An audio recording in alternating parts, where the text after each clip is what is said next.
চাওক টাই আহোম ছাত্ৰ সন্থাই টাই আহোমৰ জাতীয় শ্বহীদ ডিম্বেশ্বৰ ঘুমনি বঁটা প্ৰদান কৰি আহিছোঁ প্ৰতি বছৰে। এই বছৰ আমি অসম বিধানসভাৰ অধ্যক্ষ বিশ্বজিৎ দৈমাৰী ডাঙৰীয়াক নিৰ্বাচিত কৰিছোঁ।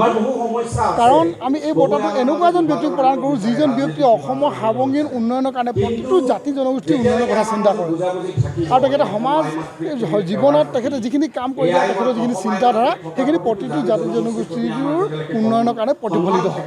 গতিকে বিশ্বজিৎ দৈমাৰী ডাঙৰীয়াই এপচু কৰি থকাৰ সময়ৰ পৰা তেখেতে MP হৈ থকাৰ পৰা আজি স্পীকাৰ হৈ থকালৈকে তেখেতৰ যিখিনি কৰণীয় বা যিখিনি চিন্তা চেতনা সেইখিনি আমি দেখিবলৈ পাইছোঁ যে প্ৰতিটো জাতি জনগোষ্ঠীৰ অসমত বসবাস কৰা সৰু বৰ প্ৰতিটো জাতি জনগোষ্ঠী কিন্তু সম উন্নয়নৰ কথা তেখেতৰ এটা চিন্তা কৰি আহিছে। গতিকে তেখেতক আমি নিৰ্বাচন কৰি আজি আমি বঁটা প্ৰদান কৰিছোঁ। তেখেতক কৃতজ্ঞতা জ্ঞাপন কৰিছোঁ যে তেখেতে আমাৰ বঁটা গ্ৰহণ কৰাৰ বাবে। আৰু আজি তেখেতে বঁটা গ্ৰহণ কৰাৰ পৰা এটা কথা স্পষ্টভাৱে পুনৰ বাৰ্তা আহৰণ কৰিছে যে অসমৰ যিসমূহ সৰু বৰ জনগোষ্ঠী আছে প্ৰতিটো উন্নয়নৰ কাৰণে অসম চৰকাৰে কাম কৰিব লাগে। আৰু বিশেষকৈ 6 জনগোষ্ঠীৰ জনজাতিকৰণৰ কাৰণে আমি যি দাবী কৰি আহিছোঁ, টাই আহোম জনগোষ্ঠীৰ যি আমি জনজাতিকৰণৰ দাবী কৰি আহিছোঁ, এই দাবীৰ ক্ষেত্ৰত তেখেতৰ পূৰ্ণ সমৰ্থন থকাৰ লগতে চৰকাৰে ইয়াক ক্ষিপ্ৰতৰভাৱে কাম কৰিব লাগে বুলি তেখেতে ৰাজহুৱাভাৱে মুকলি কৰি কৈছে। গতিকে এনেকুৱা ধৰণৰ চিন্তা চেতনা থকা ব্যক্তিক আমি সদায় সহায় সহযোগিতা কৰি আহিছোঁ বা তেখেতসকলৰ চিন্তা চেতনাক আমি সদায় সমৰ্থন জনাই আহিছোঁ। গতিকে আজি বৰ্তমান অন্যান্য বহু দিশ আছে যিবিলাক দিশ আচলতে সমগ্ৰ ৰাইজে দেখি আহিছে বিশ্বজিৎ দৈমাৰী ডাঙৰীয়াই কেনেকুৱা ধৰণৰ চিন্তা চেতনা আৰু কাম কৰি গৈ আছে।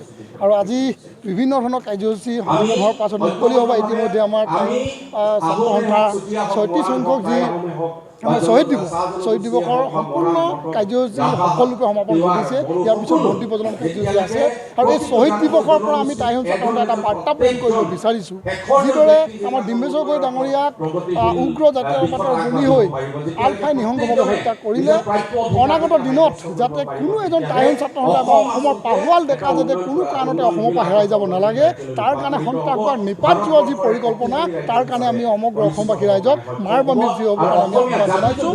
আৰু এইজনেই আৰু যিসকল আহোম জনগোষ্ঠীৰ লোকে হওক বা অন্যান্য জাতি জনগোষ্ঠীৰ যিসকল লোকে এই সংসাৰ এৰি গুচি গ'ল কাৰোবাৰ চক্ৰান্তৰ বলি হওক বা কিবা কাৰণত তেখেতসকলে ইয়াৰ পৰা শ্বহীদ হ'বলগীয়া হৈছে, এইকেইজনে শেষ শ্বহীদ হওক আৰু যাতে কোনো শ্বহীদ নহয় তাৰ কাৰণে এটা পৰিৱেশ ৰচনা কৰিবৰ কাৰণে সকলোকে নিৰাপত্তা দিয়াৰ ক্ষেত্ৰত বিহুত ব্যৱস্থা গ্ৰহণ কৰিবৰ কাৰণে আমি চৰকাৰক আহ্বান জনাইছোঁ।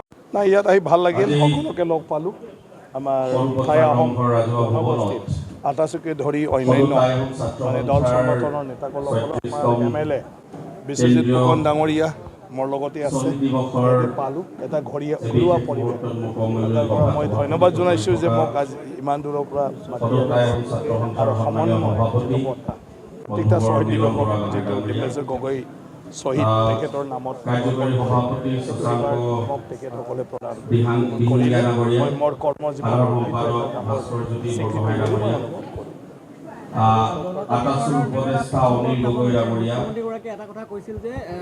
ক'বাত কোনটো কথা কিহৰ কাৰণে মানে ফটককৈ মানে ক'বলগীয়া হয় তাত এই জাগাত পৰিৱেশ প্ৰশ্ন সেইটোৰ ওপৰত নিৰ্ভৰ।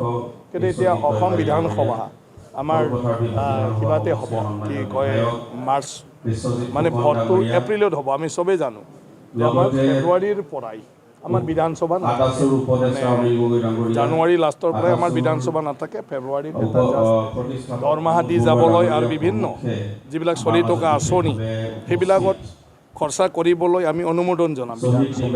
তাত পৰা কোনো এক্টিভিটি নাথাকে, কোনোবা বেয়া পালেও ভাল পালেও চৰকাৰটো বজাই ৰাখিব নোৱাৰে।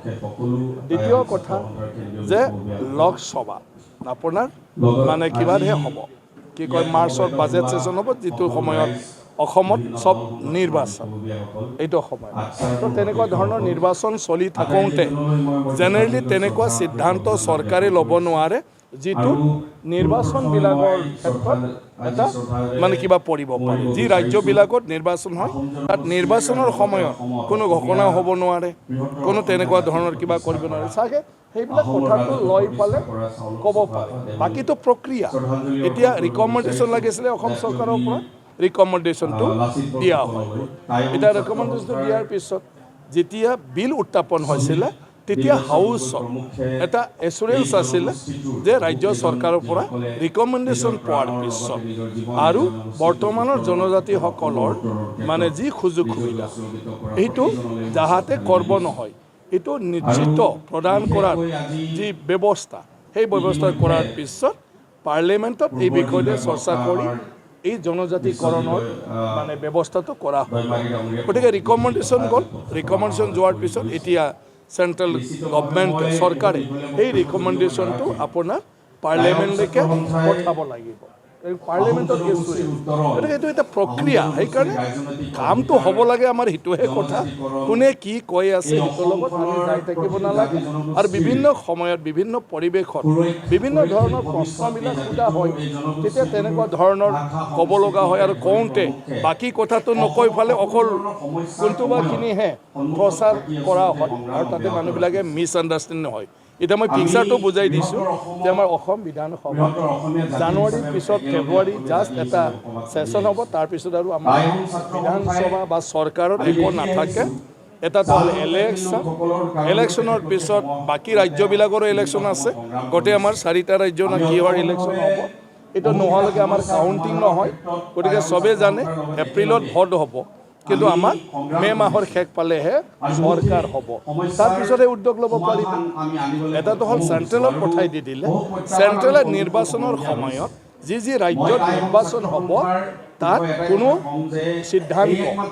সিদ্ধান্ত নতুন কিবা এটা প্ৰচাৰ কৰিব নোৱাৰে এমনকি আমাক সেই বাজেটত অসম চৰকাৰৰ কাৰণে কোনো টকা পইচা পেকেজ দিয়াৰ কথাও চেণ্ট্ৰেল গভৰ্ণমেণ্টে তেওঁলোকৰ বাজেটত ঘোষণা কৰিব নোৱাৰে কাৰণ এইটো নিৰ্বাচন আয়োগৰ কিবা আছে যাতে চৰকাৰৰ সিদ্ধান্তটোৱে নিৰ্বাচনটোত কাকবা লাভৱান কৰিব পাৰে এনেকুৱা কাৰ্য কৰিব নাপায় এইটো আমাৰ ডেমক্ৰেচি আমাৰ সংবিধান গতিকে এইটো নিৰ্বাচন আয়োগৰ নিৰ্দেশনা আমি চবেই মানিব লাগিব